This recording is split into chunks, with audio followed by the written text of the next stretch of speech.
How to change a 2012 Chrysler 300 4-button key fob battery. Now here's Sergeant Locksmith to show you how. Alright, let's go ahead and change the battery out here on our 4-button Chrysler 300. If you have anything attached right here, you will need to remove that.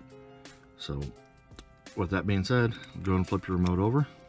You got your emergency key release right here. It is spring loaded. When you pull it back, set the emergency key blade to the side. You notice we have two openings. The key blade came out of here. You've got this indentation right here. Take you a flat tip screwdriver, put it in. Do not pry. You're going to rotate, so hold the remote firmly and twist the flat tip. Notice that it popped open. This is where I like to lay it down flush.